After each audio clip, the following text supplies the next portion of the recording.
سلام يحواتي كما تصنحوا أبناء لما عند فيلمنا ناي هندي صبغت فيلمي حضركم قريبا له حبيبكم نساق تصنحوا بخيركم تحتتكم اندحر دازا فيلمي فتيخم واقعا لايك مقبار كيترسعوا كما أون سبسكرايب مقبار نايزي شانل زي بيتساق تكونوا بخوري نحتت اتي فيلم انت جمر 309 مليون هزبي زنبرلا ناي قدم هندي بناي انجليز منغستي تمرح نبرت هندي نرئي قصيد دما ابتي ناي هندي ابوديلاند استبهالت ጫካ ابت ابوديلاند استبهال ጫካ خا بون استبهالو نيشتي قشت ህዝቢ ይነብሩላ ነበሩ ሽዑ ድማ ናይቲ ኣብቲ ሽዑ ዝነበረ ገዛኢ ሰበይቱ ምን ሓንቲ ቆልዓ ኣብ ኢዳ ዝተፈላለዩ ስእልታት ናስኣለትላ ንርኢ እታ ቆልዓ ድማ እንዳደረፈትን እንዳዘመረትን እታ ንግስቲ ተዝናንያ ነበረት ሽዑ ድማ እታ ንግስቲ ነታ ቆልዓ ፈትያታ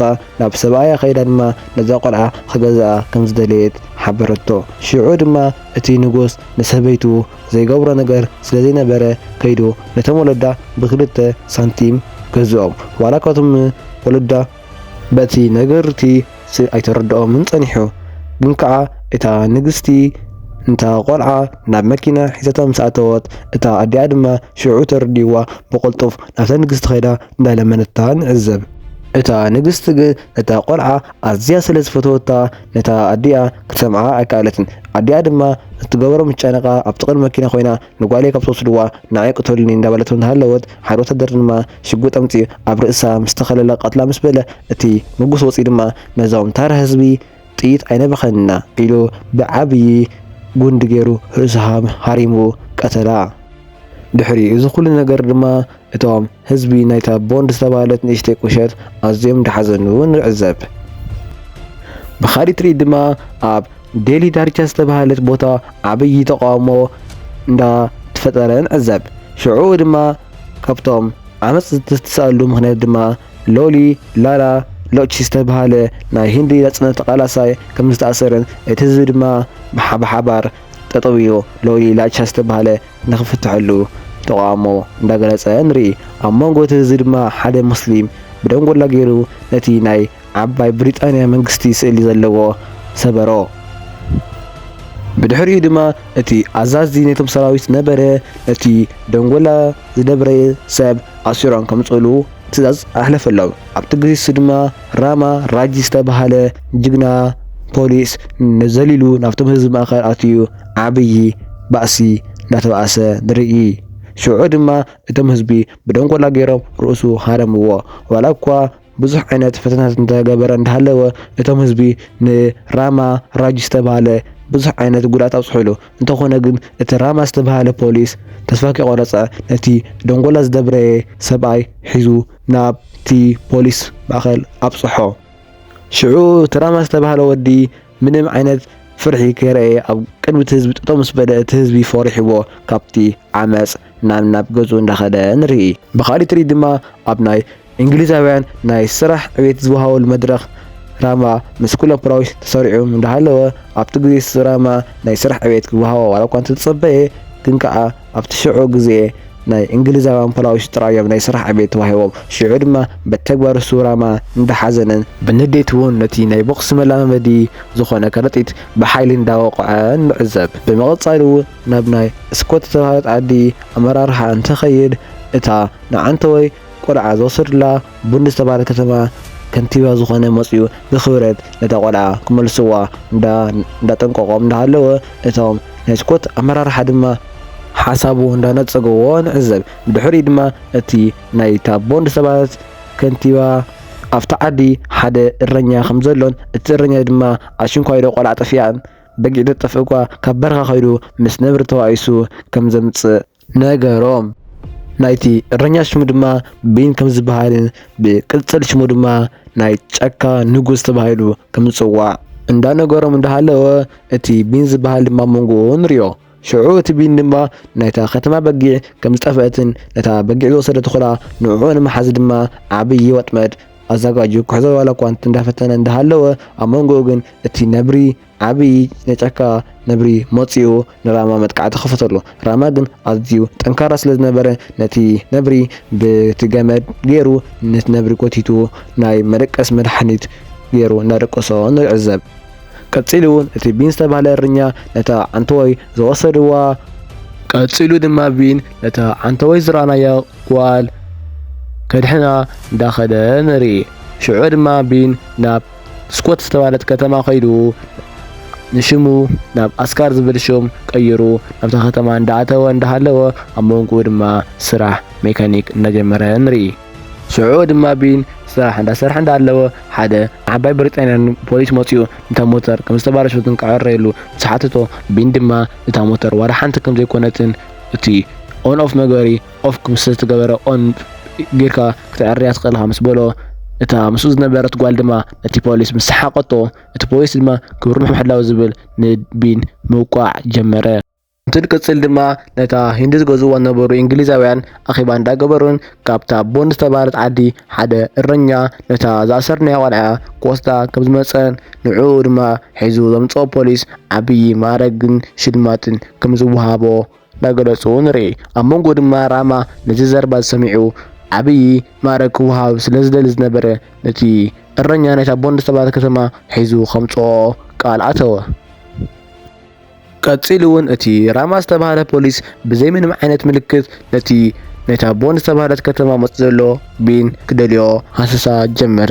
ቀፂሉ እውን እቲ ራማ ዝተባህለ ፖሊስ ኣብ ቤት መስተ ውሽጢ ኣትዩ ነቲ ቢን ዝተባህለ ወዲ ከም ዝደልዮ ዘሎ ሓበሮም።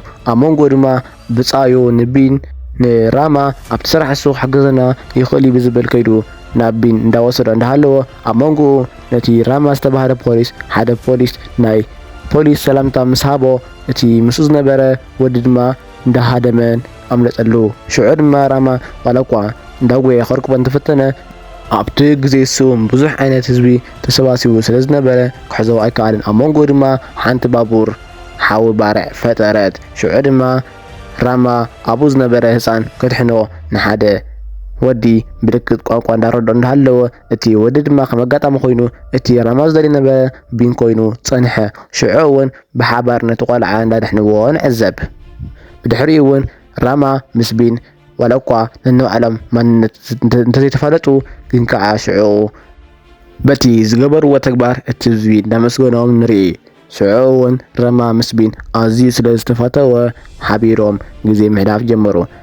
ብድሕሪ ብዙሕ ግዜ እውን ክልቲኦም ብሓባር ከም ዕርኽትን ከም ኣሕዋትን እንዳተፃወቱን ብሓባር እንዳተመገቡን ንሪኦም። ብድሕሪኡ እውን ፍቅሮም እንዳቐፀለ ንሪኦም ዋላ እኳ ነንባዕሎም ማንነት እንተዘይተፋለጡ። ቀፂሉ እውን ቢን ንሓንቲ እንግሊዛዊት ዝኾነት ጓል እናተፋለጠ ንርኢ። እታ ቆልዓ ድማ ኣብቲ ቤተ መንግስቲ ሒዛቶም ምስ ኣተወት ኣብቲ ቤተ መንግስቲ ውሽጢ እታ መጀመርታ ዝረኣናያ ጓል ዝተተረፈትሉ ቆልዓ ንዓ ረኺቡ ከድሕነኪ እንዳበለ ቃል እናኣተወላ ንርኢ። ብኻሊእ ትርኢት ድማ ሓንቲ ሪታ ዝተባህለት ናይ ራማ ሕፂቱ ኣብ ካሊእ ዓዲ ኮይና ንራማ እንዳተፀበየቶ ንርኢ። ሽዑ ድማ እቲ ህዝቢ ናብ ሪታ ከይዱ ራማ ካብ ዝኸይድ 4 ዓመታት ገይረሎ ዛዕባኡ ኸ ድሃይለክ ዶ እንዳበሉ እንዳሓተትዋ ንሳ ድማ ኣጆኹም ተስፋ ይጦሮት እንዳበለት ናባረተትዕም ንርኢ። ብድሕሪኡ እውን ራማ ነቲ መጀመርታ ዘጓዮ ዝነበረ ወዲ ሒዙ ቢን ኣበይ ከም ዘሎ ንገረኒዎ እናበለ እንዳፈራርሑ እንዳሃለወ እቲ ወዲ ድማ ነቲ ራማ ዝተባህለ ፖሊስ ብተመን ገይሩ ኣንክሶ።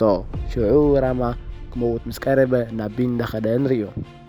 ካብኡ ድማ እቲ ቢን ዝተባህለ ምስ ይዕርኽቲ ኮይኑ ናብቲ ቤተ መንግስቲ ገዛ ነታ ህፃን ከድሕንዋ እንዳኸዱ እንዳሃለወ ኣብ መንጎ ቢን ንራማ ኣብ መሬት ወዲቑ ረአዮ። ሽዑ ድማ ቢን ናይ ዕርኽቲ ነገር ስለዘይኽእሎ ንራማ ሒዝዎ ናብ ገዛ ወሲዱ እንዳሓከሞ ንርኢ። ሽዑ እውን ቢን ማንነቱ ገለጸሉ። ራማ እውን ብድንጋፀ እቲ ዝደልዮ ነበረ ወዲ እቲ ዓርኩ ከም ሓዊሉ ዝቆርፆ ነበረ ቢን ኮይኑ ፀንሖ። ሽዑ ድማ ቢን ብዛዕባ እቲ ትልምታቱ ንራማ ነገሮ። ራማ እውን ሓዚኑ እቲ ዝደልዮ ዝነበርኩ ወዲ ዓርኩ ምዃኑ ኣዝዩ እንዳሓዘነ ንርኢ። ቀፂሉ እውን እቲ ቢን ዝተባህለ ወዲ ናብቲ ቤተ መንግስቲ ብዓብዪ መኪና ገይሩ ነታ ህፃን ከድሕንዋ ብዓብዪ መኪና ገይሩ ኣተወ። ሽዑ እውን ኣብቲ መኪና ውሽጢ ዝነበሩ እንስሳታት ምስ ቢን ኮይኖም ነቲ ዝግጅት ዝግበረሉ ነበረ ናይ እንግሊዛውያን ቦታ መልእዎ። ኣብቲ ማእከል ዕግርግር እውን ሓደ ፖሊስ ነታ ህፃን ኣብ ሓደ ገዛ እንዳዓፀዋ ንርኢ። ቢን እውን ንዕኡ ሪኡ ሽዑ ንሽዑ ናብቲ ፖሊስ ከይዱ እንዳወቅዖ እንዳሃለወ ኣብ መንጎኡ እቲ ዓርከይን ከም ሓው ዝቆጥሮ ነበረ። ፖሊስ ራማ ናይ ፖሊስ ክዳን ገይሩ ናብቲ ቤተ መንግስቲ ኣተወ። ሽዑ እውን ቢን ብድንጋፀ ንራማ እንዳረኣዮ እንዳሃለወ ራማ እውን ከይፈተወ ምስ ቢን ዓብዪ ባእሲ እንዳገጠሞ ንርኢ። ኣብቲ ዓብዪ ባእሲ ማእከል እውን እቶም ፖላዊስ ነታ ህፃን ቀትላይና ወይ ድማ ኢድካ ሃብ ምስ በልዎ ቢን እውን ኣማራፂ ስኢኑ ኢዱ እንዳሃበ ንርኢ። እቶም ምስኦም ዝነበሩ ኣዕርክቱ ቢን ድማ ኣምለጡ። ሽዑ ድማ እቲ ፖሊስ ራማ ከምቲ ሓሳቡ ናይ ፖሊስ ዕቤት ተዋሂብዎ ናብቲ ናይ እንግሊዝ ዝቕመጥሉ መሳርሒ ኣትዩ ንሪኦ። ብድሕሪኡ ድማ እቲ ራማ ዝተባህለ ፖሊስ ንናይ ኣቡኡ ሂወት ንኽፈዲ ከም ዝተቓረበ ንርኢ። ቅድም ክብል ንኣቡኡ ንራማ ኣብ ናይ እንግሊዝ ፖላዊስ ይሰርሕ ነበረ። ብድሕሪኡ ግን እቶም እንግሊዛውያን ንናይ ራማ ኣቡኡ ሰበይቱ ጥይት ከይባኸን ብዝብል ብዱላ ርእሳ እንዳሃረሙ ከም ዘቕትልዋ እንዳዘከረ ራማ ኣዝዩ እንዳሓረቐ ንኽፈዲ እንዳሓሰበ ንሪኦ።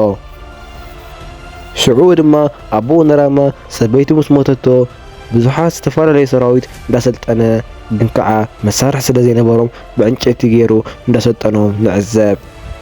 ኣብ መንጎ ግን እቶም ናይ እንግሊዝ ሰራዊት መፂኦም ነቲ ሰራዊት ስልጥነሉ ነበረ ቦታ መጥቃዕቲ ከፊቶምሎም። ብድሕሪ ድማ ኩሎም ኣብኡ ዝነበሩ ሰባት ተቆቲሎም። ራማ ዝተባህለ ፖሊስ ድማ ነቲ መሳርሒ እንዳረኣዮ እንዳሃለቦ ኣብ መንጎ እቶም ወታደራት መፂኦም ንቢን ኣብ ኣደባባይ ሕቁኡ ከም ዝገርፎ ነገርዎ። ሽዑ ድማ ናብቲ ኣደባባይ ከይዱ ራማ ንቢን ግደፍ ሓሳብካ ቀይር እንዳደመነ እንዳሃለወ ቢን ግን ኣዝዩ ጠንካራ ብርቱዕ ስለ ዝነበረ ሓሳቡ ነፂጉ ምግራፍ መረፀ። ሽዑ ድማ ቢን እንዳተገረፈ እንዳሃለወ እታ ናይ ብሪጣንያ ንግስቲ ዝኾነት ምእንቲ ቢን ክሳቐ ብዝብል ናይ ብሓፂን ብሚስማርን ዝተሰርሐ መግረፍቲ ፈረደትሉ። ካብኡ ድማ እቲ ራማ ዕረዳ ጣዕሞ ንቢን ዓርኩ በቲ ዝተቃረበሉ ናይ ሓፂን መግረፍቲ ገይሩ ንቢን እንዳገረፎ እንዳሃለወ ቢን ግን ኣሽንኳይረ ተስፋ ክቆርፅ ብመላዓሊ ደርፊ ደሪፉ እቶም ህዝቢ ዓመፅ ከም ዘለዕሉ ገበሮ። ሽዑ ድማ ቢን ካብ መግረፍቲ ድሒኑ ናብ ማእሰርቲ ቤት ሰገረ።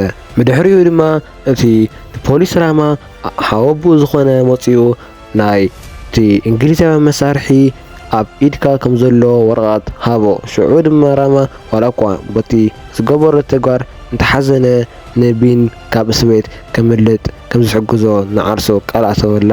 ሽዑ ድማ ብከም ባዕሉ ንቢን ዝቆትላ ምሲሉ ንቢን ከም ዝምልጥ ገበሮ። ኣብ መንጎ ድማ ቢን ነቶም ራማ ፖሊስ ምስ ዝኸደሉ ነበረ መኪና መጥቃዕቲ ከፊቱ ነታ ቆልዓ ሒዝዋ ናብ ዓዱ ሃደመ።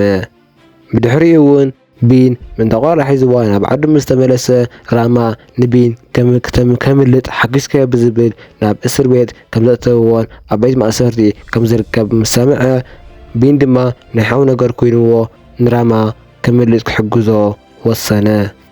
ቀፂሉ ድማ ቢን ንራማ ከድሕኖ ናብቲ እስር ቤት ምስከነ ኣብ መንጎ ድማ እቶም ወታደራት ንቢንና ንራማ ከጥቅዕዋ ምስ መፁ ራማ ምስ ቢን ኮይኑ እቶም ወታደራት ኣሸነፍዎም። ቀፂሉ ድማ ካብቲ እስር ቤት ክልቲኦም ብሓባር ምስ መለጡ ተመሊሶም ነቲ ናይ እንግሊዛውያን ኣመራርሓ ዝርከበሉ ቦታ ብሞተር ሓዊ አንዲዶም ነቲ ቤት መጻሕፍቲ አንዲዶም እቶም ኣብኡ ዝነበሩ ሰራዊት እንግሊዝን እታ ንግስቲ ሓዊሱ ብሓዊ ከም ተቃፀል ገበርዋ።